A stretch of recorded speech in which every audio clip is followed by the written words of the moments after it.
네, 먼저 우리 경제 이슈를 짚어보는 월요 경제 핫이슈입니다. 세계화전략연구소 한양대학교 경영대학 이상석 교수 전화로 만나보겠습니다.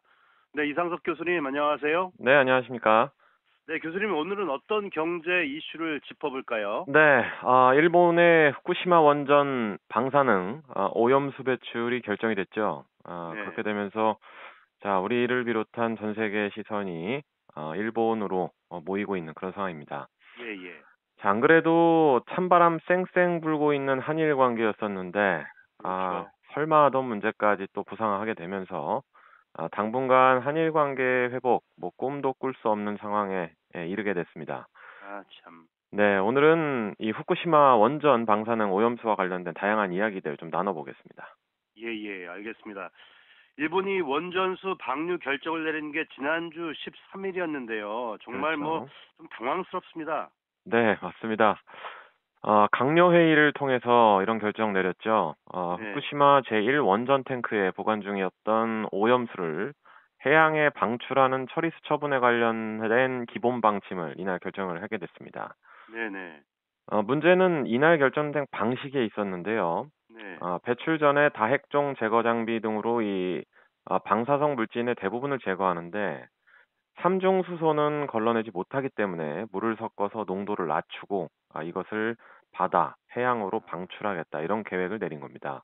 네네. 준비를 통해서 약 2년 정도 후부터 방출하겠다 이렇게 밝혔는데요. 네. 개인적으로는 이런 문제를 공론화해서 미국을 비롯한 강대국의 지지를 좀 얻어낸 뒤에 방출을 관철시키려는 그런 일본 정부의 의도로 보입니다. 예, 예. 뭐 바다가 쓰레기통도 아니고 정말 네. 걱정이네요. 예. 그렇죠. 이제 방사능에 오염된 원전수를 방출하는 것을 놓고 뭐 상식적으로 일본 내에서조차 반대가 있지 않을까 싶은데요. 그렇죠. 뭐 네. 조업 활동 등 경제 활동에도 많은 영향을 줄 테니까요. 그렇죠. 정상적인 국민과 또 시민이라면 그런 생각할 수밖에 없는데요. 그렇죠. 네, 아베 정권에 의한 스가 정권의 극우적 방향성이 정해졌죠. 자, 이런 결정을 정당화하는 그런 모양새입니다. 네. 스가 총리는 피할 수 없는 과제다 이렇게 설명을 했는데요. 네. 반면에 진보 진영과 뭐 후쿠시마 바다에서 생계 활동 펼치는 어민들 그리고 뭐 지역 주민들 정부에 강한 불만과 이의를 제기하고 있는 그런 상황입니다. 이게 상식이죠. 예. 그렇죠. 뭐 대립각을 세울 수밖에 없는 의견이죠, 사실. 네네. 사실 경제적 타격과 이해관계를 떠나서 이 방사성 물질 자체가 엄청난 위험을 내포하고 있는 그런 물질 아니겠습니까? 그렇죠. 예. 자, 말씀하신 대로 바다가 쓰레기통도 아니고요. 그러니까요. 네, 해류에 의해서 지구 곳곳을 누비고 다니는 그런 속성도 있는 그런 지역인데 네. 이 피해가 어디까지 전파될지 아무도 예측할 수 없는 상황이기 때문에 뭐 이 네. 문제 단기간에 결정된다는 것 뭐 자체가 굉장히 비상식적이다 이렇게 봅니다. 참 비상식적인 일본 정부입니다. 알겠습니다. 그렇죠. 어쨌든 이 문제를 두고 세계 각국의 목소리가 지금 엇갈리고 있는데요. 그런데 이제 미국이 찬성한다는 게 좀 의외네요. 네. 자, 뭐 의외다 이렇게 표현하는데 욕 좀 해주고 싶네요.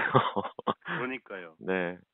우선 뭐 일본 발표에 대해서도 이 네드 프라이스 미국 국무부 대변인이 성명을 통해서 일본 정부가 이제 국제 원자력 기구죠. 이 IAEA와 긴밀히 협조를 해서 방사능을 감시하고 복원하고 또 폐기물을 처리하고 원전을 폐로 뭐 이렇게 하는 여러 가지 내용을 포함한 후쿠시마 원전 사고 후속 처리 결정했다. 그리고 이것은 국제 안전 기준에 따른 것이다. 이렇게 말을 했습니다. 어이가 없네요. 예.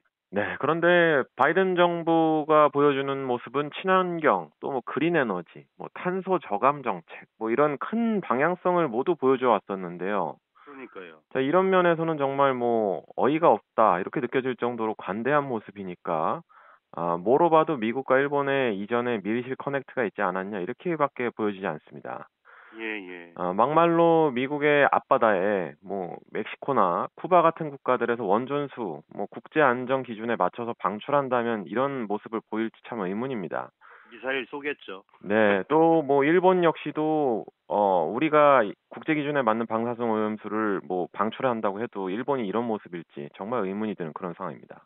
난리 치겠죠, 당연히 이 나라들은. 그렇죠. 맞습니다. 그런데 뭐 이번 사태는요, 국가 간의 이합 집산 외에도 일본 정부의 태도도 큰 비난을 받고 있는 것으로 전해지고 있대요. 맞습니다. 뭐 우리가 대일본 관계에 있어서는 뭐 굉장히 좋지 않은 그런 감정을 좀 가진 국가 중에 하나죠.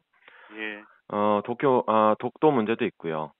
그런데 독도의 주민세는 우리가 내는데 항상 자기네 땅이라 이렇게 얘기하니까 참 어이가 없는 그런 상황도 많았었는데, 그러니까요. 예, 네, 뭐 일단 이 위안부 등의 역사적 사건에서도 늘 지적이 됐듯이 일본 정부의 가장 큰 문제는 진심 어린 반성을 하는 그런 국가가 아니라는 것이 또 한번 검증이 됐습니다. 예, 예. 조금 황당한 것은 이 삼중수소의 방출을 설명하는 영상에서 삼중수소 자체를 아주 귀엽고 재밌는 캐릭터로 형상화해서 발표를 했다가 문매를 맞았다는 것인데요. 참, 또한 과거부터 대한민국의 뭐 과거사라든가 경제 관련 이슈에 있어서 망언을 제조하는 전 총리가 예, 네, 이 물을 마시더라도 별일이 없다 이렇게 얘기를 하면서 심지어 한국과 중국보다도 이 해양 오염 농도가 낮다 뭐 이런 어처구니 없는 얘기를 했습니다. 본인이 먹었으면 좋겠네요. 좀. 맞죠? 이런 예, 얘기에 대해서 굉장히 뭐 댓글이 많았는데요. 예, 반면에 정부 대변인인 가스노브 관방장관은 뭐 중국, 한국을 포함한 외국 정부 또 국제사회 이해 얻기 위해서 노력해가는 것은 매우 중요하다 이렇게 말을 했는데요. 공식적으로는. 예, 예. 다른 정부 고관은 중국이나 한국 따위에게 의견 듣고 싶지 않다 이렇게 얘기를 하게 되면서 또 한 번 논란을 샀습니다. 알겠습니다. 예. 뭐 중국도 지리적으로 일본과 가까운 만큼 이 문제를 좌시할 수 없다는 그런 분위기인데요. 그렇죠. 결국 한국과 중국이 한편 또 미국과 일본이 한편으로 또 다른 경제 구도를 가져갈까 그런 것도 관전 포인트가 되겠네요. 맞습니다. 중국이 이번 문제에서는 한국 정부의 입장과 정말 비슷하다 이렇게 보면 되겠죠. 예, 예. 중국 정부 대변인은 이번 문제에서 문제가 없는 물이라면 그 물도 마셔보고, 빨래도 해보고, 또 음식도 해 먹어본 뒤에 얘기를 해달라, 이렇게 얘기를 했습니다. 이제 시원시원한 대답이었죠. 일본 정부의 주장에 대해서 비꼬았다는 것인데요. 예, 예. 한국 정부 역시도 강력하게 항의를 하고 있죠. 뭐 유명 정치인들 역시 공개 서한이나 입장 발표 이런 걸 통해서 일본 정부의 이 같은 면은 아주 강도 높게 비판하고 있는 그런 상황입니다. 예, 예. 자, 이렇게 되니까 뭐 유럽에서도 얘기가 나오고 하니까 IAEA에서도 압박을 느껴서 이제 일본으로 실사 파견을 보내겠다. 그리고 점검하겠다. 이런 뜻을 전하고 있죠. 네, 네. 일본이 이런 과정을 예측하지 않고 이런 입장을 냈을 리가 없을 겁니다. 이 문제의 해결 과정이 분명히 시간이 걸릴 것이고 또한 힘의 논리로 의해 결정될 것이다라고 믿었기 때문에 이렇게 시도를 했다라고 보는데요. 예, 예. 때문에 우리 모두가 지금부터 더 큰 관심을 가지고 이 문제에 대해서 분명히 막아야 된다 이렇게 보고 있습니다. 참 오만방자하네요. 알겠습니다. 그렇습니다. 오늘은 일본의 방사능 오염 원전수 배출 관련 이슈에 대해서 이야기를 나누어 봤는데요. 정리를 좀 해주세요, 교수님. 네. 해양, 뭐 바다 이런 것은 아주 대표적인 전 세계적 자원, 공유 그리고 자원이죠, 네, 공유 공유 자원. 자원이라고 볼 수 있습니다. 예, 각 국가의 영해가 존재하긴 하지만 뭐 다양한 어종들이나 이런 것들은 영해와 영해로 오가면서 삶의 터전을 영위해주고 있지 않습니까? 예, 또 이 안에서 인류가 많은 것들을 함께 공유해 나가는 공유 자원이 맞습니다. 예. 자, 그런데 이런 상황에서 원전수를 배출하겠다 이렇게 얘기하는 것은 매우 중대한 위험을 인류 모두에게 지우는 것과 다름없다고 보는데요. 그렇죠. 자, 이 문제에 대해서 저는 미국에게도 큰 책임이 있다고 봅니다. 미국이 정말 진정한 강국이라면 이번 문제 쉽게 넘겨서는 안 된다고 보고요. 예, 결국 미국에게도 큰 문제로 돌아갈 수 있는 문제다 이렇게 보기 때문에 현실 직시하시기 바랍니다. 네, 알겠습니다. 예, 교수님 오늘 말씀 잘 들었습니다. 네, 감사합니다. 네, 고맙습니다. 네. 지금까지 한양대학교 경영대학 이상석 교수였습니다.